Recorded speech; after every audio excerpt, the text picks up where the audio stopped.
अब ये और कोई नहीं है, ये वास्तविकता में भक्ति ही है जो इस रूप में आकर के हमारे साथ में विराजमान होती है।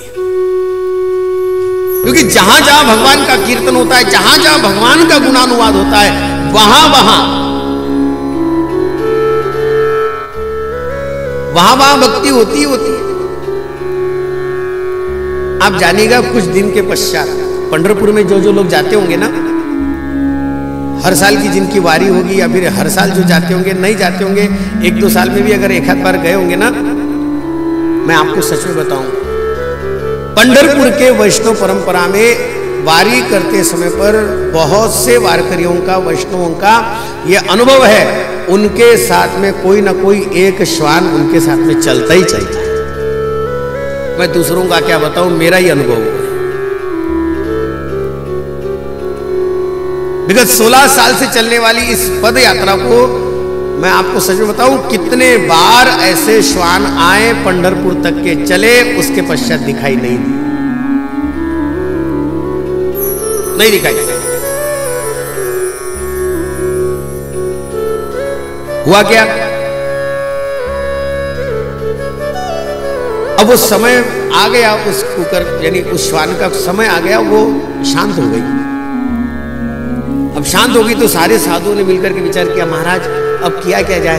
तो बाबा जी ने तो सीधा कह दिया, कुछ नहीं, समाधि दो, क्योंकि समाधि के सिवाय इनका होगा क्या? जो भजन में रहता हो महाराज, जो भजन में रहता हो ना, ऐसे श्वान का भी उद्धार होता है, ध्यान में रखना। उसकी समाधि का भी भाव संत करता होगा तो जानिएगा भजन करने वाले जीवात्मा या फिर आप और हमारे जैसे उनके कल्याण की क्या बात करते होंगे संत। हुआ वैसा ही, समाधि दी गई, लेकिन समाधि देते समय पर एक भाव होता है, जब समाधि दी जाती है तब उसका षोडशा किया जाता है। षोडशा यानी 16 दिन। अब षोडशा को किसी को बुलाया जाता है, अब वहां के कुछ विप्रों को, ब्राह्मणों को न्योता दिया गया, तो ब्राह्मण बोले एक कुकर के इसमें हम जाएं। वो बात सही थी उनकी, गलत नहीं थी। साधु अपने मस्ती में रहता है तो साधु ने सहजता से निमंत्रण भेज दिया कि सारे ब्राह्मणों को बुला लिया जाए। ब्राह्मणों ने कहा हम कुकर के उस षोडश में खाना नहीं खाएंगे, हम नहीं आएंगे। तब वो उनके शिष्य कहने लगे, महाराज वो तो आते नहीं है, ऐसा बोल दिया उन्होंने। तो बोले जाओ एक काम करो, इनकी जातियों के,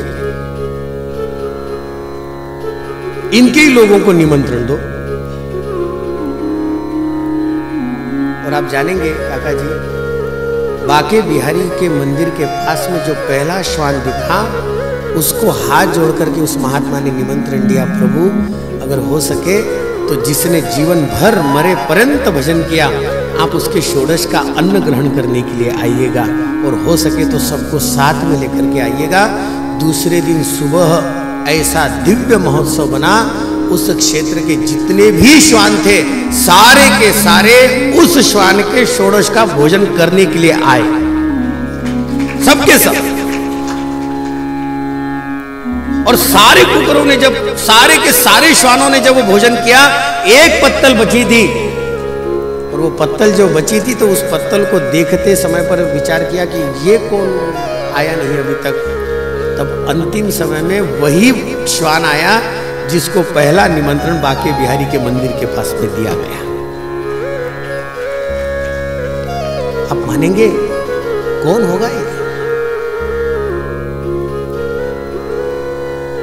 ये और कोई नहीं, ये स्वयं भगवान।